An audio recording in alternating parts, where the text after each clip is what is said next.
Voilà qui est fort intéressant. Donc, je vous présente ma prochaine invitée, Mme Louise Gratton. Donc, si vous voulez me rejoindre, Mme Gratton. Écologiste et botaniste de renom, Mme Gratton se consacre à la conservation des milieux naturels et de la biodiversité depuis plus de 35 ans. Donc, au fil de sa carrière, elle a développé une solide expertise en protection, aménagement et restauration des milieux naturels. Mme Louise Gratton. Bienvenue. Bonjour. Donc, Mme Gratton, suite aux vidéos que nous venons de regarder, est-ce que vous avez des précisions à ajouter au bénéfice des gens dans la salle? En fait, quand on m'a invité à venir faire cette présentation-là, j'étais sur un bateau en Arctique, loin de mes préoccupations montérégiennes. Et j'ai voulu, en fait, je me suis mis à repenser à ce que je ferais là, quand je suis revenue. Et puis, j'ai voulu donner un angle un petit peu différent. Puis, j'ai fait une petite présentation en conséquence parce qu'évidemment, on a eu un très bon portrait avec le diagnostic qui a été fait avec Pascal. Ce que répète Geneviève dans la vidéo est tout à fait exact, mais j'aimerais ça juste mettre ça dans une perspective plus globale, parce qu'on a souvent l'impression que, peu importe les projets de conservation, qu'on travaille un peu en vase clos dans notre municipalité, notre Montérégienne, puis des fois même notre partie de Montérégienne, mais tout ça s'insère dans quelque chose qui est beaucoup plus large, beaucoup plus global en termes, si on parle d'environnement naturel. Et puis, c'est des préoccupations qu'on voit un peu partout. Ouais. Est-ce que vous avez des exemples, par exemple, de préoccupations? Bien, justement, dans ma présentation, je vais vous parler de la forêt tempérée partout mondialement et probablement un des écosystèmes forestiers qui, aujourd'hui, est celui le plus menacé. Alors, j'ai des diapositives à cet effet-là. Et puis, les enjeux qu'on y vit partout dans la forêt tempérée, qui est aussi l'endroit sur la planète où il y a le plus de monde qui habite. Et c'est à peu près les mêmes. Les menaces que nous a présentées Pascal sont sensiblement les mêmes partout dans cet écosystème, dans ce grand biome-là. Et donc, on n'est pas unique.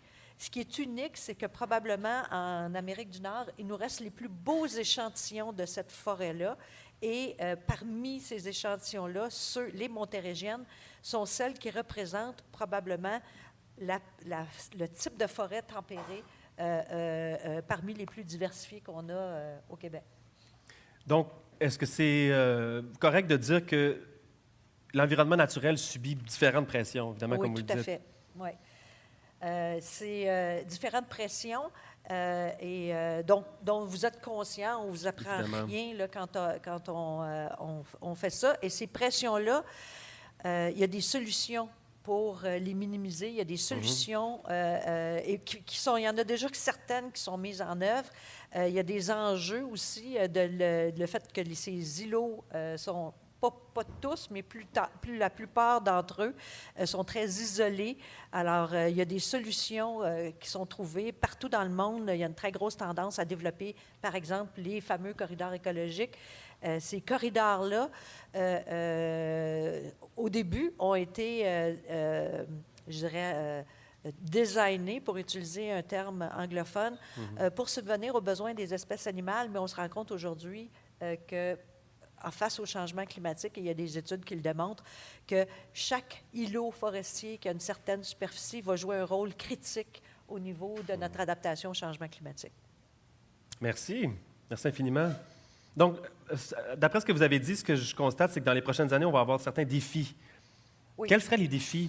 Mais en fait, je dirais que ça fait tellement longtemps qu'on parle des montérégiennes que le principal défi, et puis je suis désolée de le dire, il y a beaucoup d'élus dans la salle, c'est la volonté de le faire. C'est le principal défi, parce qu'à partir du moment où on a mis le pied dans la porte d'un projet qui présente un défi, il faut prendre une décision, c'est des décisions qui sont très importantes, mais à partir du moment où on commence à mettre en œuvre, on réalise qu'un défi, ça se découpe en petits morceaux. On ne mange pas un éléphant d'une seule bouchée. Ça se découpe en petits morceaux et on peut arriver à nos fins si on a tous une vision bien claire d'où est-ce qu'on s'en va. Parce que ça serait de trouver l'équilibre entre deux concepts, par exemple, le concept de protection et de développement, évidemment, encore une fois. En fait, moi, je parle souvent de la conservation. Quand on parle de la biologie de la conservation, Le mot conservation, d'ailleurs, le terme, on a écrit un petit document là-dessus. S'il y en a qui sont intéressés, je pourrais le partager avec vous. Avec 3 autres collègues, on a écrit un petit vocabulaire du milieu de l'environnement parce que, encore aujourd'hui, quand on parle de conservation, les gens voient une cloche de verre, on ne peut pas rien faire, puis tout ça. Je pense que le diagnostic traduit très bien le document qui a été produit, auquel j'ai collaboré, traduit très, très bien le fait que les Montérégiennes sont situées un environnement humain, au sein d'un environnement humain, et que les Montérégiennes ont un rôle à jouer. Et le mot conservation, on l'a redéfini pour éviter justement cette tendance-là qu'on a à dire « Ah, ils veulent faire de la conservation, on ne pourra plus rien faire, on ne pourra plus aller se promener, on ne pourra plus couper de bois, on ne pourra plus faire de la sériculture, on ne pourra plus ça, ça, ça ». Et ce n'est pas le cas. Conservation, ça veut dire, oui, protection, dans certains cas. Il y a des choses qui sont très sensibles, qui ne peuvent pas supporter de certains dérangements ou perturbations. Mais ça veut dire conservation, ça veut dire mise en valeur et aménagement, que ce soit la mise en valeur de la forêt en termes d'exploitation de matières ligneuses ou pour la sériculture ou d'autres types de mise en valeur récréative. Et ça veut aussi dire restauration. Donc, parce qu'on sait qu'on a des problématiques aussi. Ça veut dire ces 3 choses-là. Et c'est l'équilibre entre ces 3 choses-là qu'il faut trouver pour les Montérégiennes. Je pense que c'est des concepts qui ne sont pas nécessairement irréconciliables. Pas du tout. Exactement.